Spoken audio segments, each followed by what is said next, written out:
Welcome, dear listener, to another gentle journey through forgotten worlds. Tonight, I invite you to close your eyes, slow your breath, and drift back in time to the heart of Asia, where the legendary Silk Road wound its way across shifting sands, lush valleys, and snow-capped mountains. For centuries, caravans loaded with silk, spices, gems, and stories threaded through these lands, connecting empires and ideas. Meet a formidable woman who ruled her trade networks with unyielding acumen. Ponder the mystery of a city swallowed by the Taklamakan Desert. And finally, linger in the grand courts where deals were sealed over feasts of unimaginable luxury. Yet, beyond tales of dazzling trade and exotic goods lay a world of quiet struggles, patient negotiations, and lonely nights beneath endless stars. Let the quiet history of the Silk Road carry you away like a caravan disappearing beyond the dunes, where time slows and sleep comes softly. This was a world shaped not only by merchants and kings, but also by the rhythms of camels, hooves on desert stones, the crackle of campfires in mountain passes, and the whisper of sandstorms across lost cities. In this soothing exploration, we will walk the path of merchants who face constant hardship, so settle into your bed or favorite chair. Imagine yourself waking before dawn in a cold desert camp. The stars above you glitter like shards of ice, and your breath puffs out in silver clouds. Around you, shapes stir in the darkness, your fellow traders, each wrapped tightly in layers of wool and felt. The camels, kneeling with silent patience, rise one by one as they're loaded with bales of silk spices. Even the best armed caravans never felt truly safe, and each trader carried quiet dread alongside their goods. And fragile ceramics bound for cities you can barely pronounce. The day's journey begins with the soft thud of hooves and the crunch of gravel underfoot. But story's the only currency as priceless as the goods on your camels' backs. No matter how hard their journey, morning always brought another horizon. And hope. Heat is a distant worry as you set out, but soon, as the sun climbs, its rays bake the sand until every step radiates waves of shimmering distortion. Water was precious. Sometimes you went days with barely a sip. Nights where no kinder temperatures plunged until every breath hurt your lungs, and fear of wolves or bandits kept your ears straining for every rustle in the dark. You'd leave family behind, knowing that each step further from home meant greater risk of never returning. Letters took seasons to reach loved ones, if they ever arrived at all. You taste the dryness in your mouth, lips cracking under the relentless wind that blows stinging dust across your face. And connections that could turn a humble merchant into a powerful force across continents. This was the Silk Road, but there was little glamour here, only an endless horizon, and the knowledge that behind every rise could wait either salvation in the form of a welcoming oasis, or the deadly silence of ambush. Food was simple and repetitive: dried meat, hard bread, and a handful of nuts. The threat of bandit attacks was constant. Rumors spread like wildfire, of whole caravans slaughtered or stolen, of traders who vanished without a trace. But the hardships were not just physical. The loneliness of months or years on the road gnawed at travelers. Yet you pressed on. The rewards were too great to abandon. Silk that could fetch fortunes, spices more valuable than gold. As you trudged through sun-baked dunes, icy passes, and treacherous marshes, you carried with you not just wares. Tonight, as you imagine the slow, patient plod of caravans across the roof of the world, let the steady rhythm of these travelers' hardships lull you into the comforting knowledge that.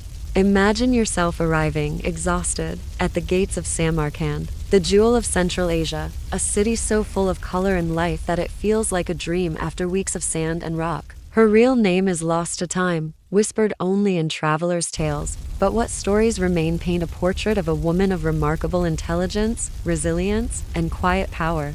Yet she mastered every opportunity. When rivals quarreled, she offered safe passage. When drought closed an oasis, she found hidden wells. When war threatened to halt trade, she used gifts, flattery, or iron resolve to negotiate secret truces that kept caravans moving. Here, turquoise-tiled domes catch the sun, and the air is thick with the scents of saffron, roasted meats, and fresh pomegranates. Others whisper she amassed enough wealth to rival minor kings, yet spent lavishly on caravansaries, safe rest stops that welcomed any traveler, rich or poor. Traders knew she paid fairly, settled disputes wisely, and remembered every debt or kindness. Her name may have vanished from official records, but echoes of her cunning and generosity traveled along the Silk Road long after her passing, woven into the stories told by those who followed in her footsteps. She was known to pause over rare manuscripts, or to watch dancers from India and Persia perform by lamplight, and the calm strength that can turn even the harshest journey into a path of triumph. But her mind never rested. Every conversation, every glance, every price offered was filed away, ready to be turned into advantage. Soon, camel trains bearing her mark stretched from China's western cities to Persian ports, carrying not only goods, but also news, rumors, and cultural treasures that wove empires together. By the time she inherited her father's business, she had memorized the personalities of every key trader, the tastes of far-off markets, and the subtle dance of alliances and rivalries that decided a caravan's fate. Merchants from every corner of the known world haggle in dozens of languages, their silks and spices spilling from open stalls.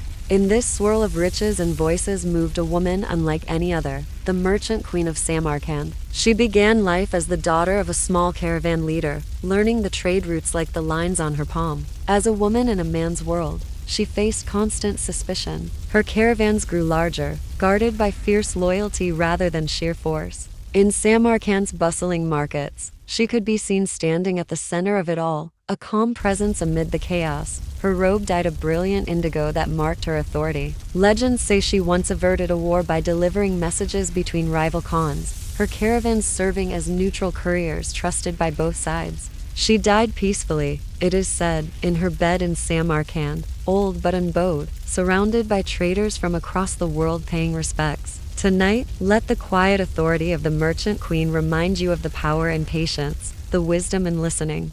Imagine yourself standing on the silent edge of the Taklamakan Desert, the so-called Sea of Death. Waves of pale, shifting sand stretched beyond sight, their ripples glowing orange in the dying sun. Its mud brick houses bustled with merchants exchanging silk, jade, spices, and stories. The city's walls heard the footsteps of diplomats, spies, and pilgrims moving between China and Central Asia, seeking alliances or safe passage. Its bazaars rang with the clang of bronze bells, the calls of traders, and the laughter of children chasing each other in the dusty streets. Had Loulan's leaders hidden the true state of their city to protect trade or pride, only for time to run out? Then, with the next storm, Loulan vanishes once more, cloaked in sand and silence. Think of how even bustling centers can fall to silence, yet their echoes linger in grains of sand, waiting to be heard by those who listen closely. To stand there is to feel time itself breathing, each gust uncovering stories older than memory, each lull hinting at secrets never fully told.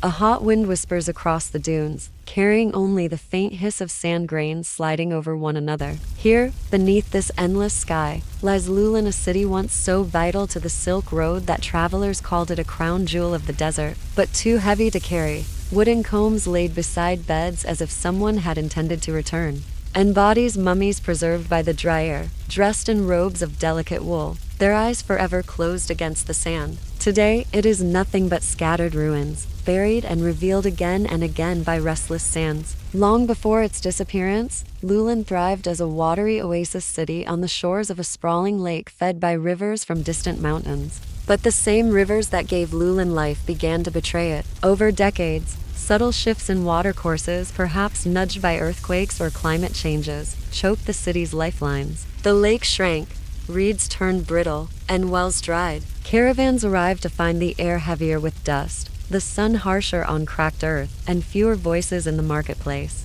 Archaeologists piecing together Loulan's final days found heartbreaking clues, half-finished letters and forgotten scripts. Silk bolts too precious to leave behind, some mysteries remain. Why did the city vanish so quickly? Why were there no large migrations recorded? No chronicles of a desperate exodus? Today, shifting winds occasionally uncover a fallen wall or a half-buried doorframe.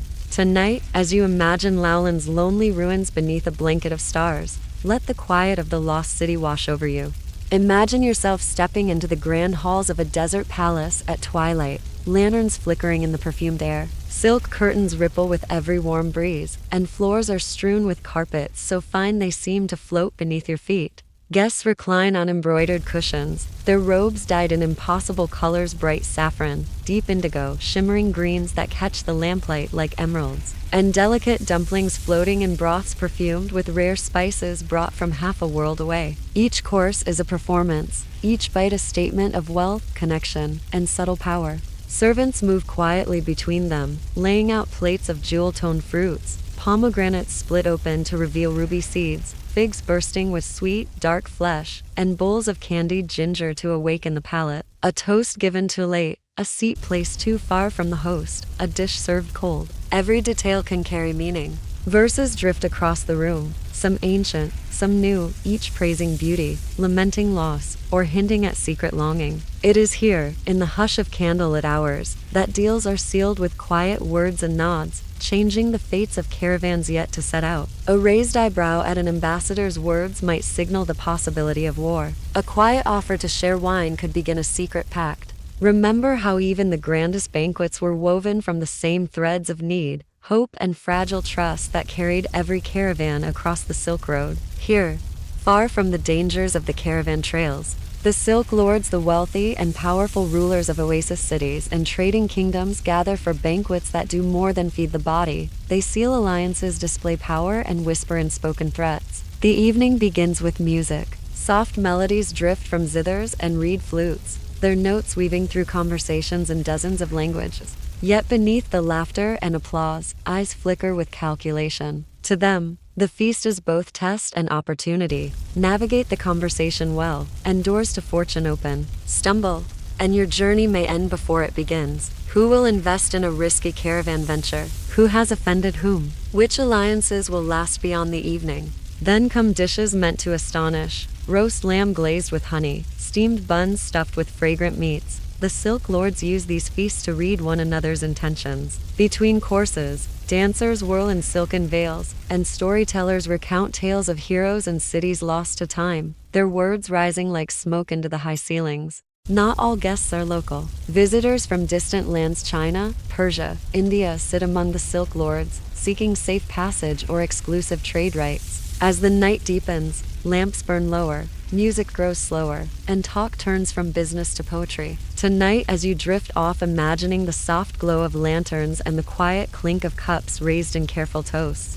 As our journey along the ancient Silk Road comes to a close, let your mind settle among the shifting sands, the bustling markets, and the grand halls we've visited together. You've walked in the weary steps of camel drivers braving desert nights under endless stars, glimpsed the quiet strength of a woman who built an empire of trade, and stood amid the ghostly silence of Loulan's lost streets. It was a living tapestry of human stories, of survival. Imagine the gentle sway of camels, the rustle of traders' robes, and the quiet crackle of campfires lighting faces etched with hope and fatigue. And that every path, no matter how uncertain, carries stories waiting to be discovered. Picture the hush of a lost city beneath a full moon, the warm glow of a lantern in a palace, and the unbroken line of footsteps that connected distant worlds long before our own. And ambition, of breathtaking beauty and subtle cruelty, of cultures meeting, clashing, and weaving new ideas that changed the world. Each caravan carried more than silk and spices. It carried news, technologies, songs, and dreams. The lifeblood of civilization stretching from the Pacific to the Mediterranean.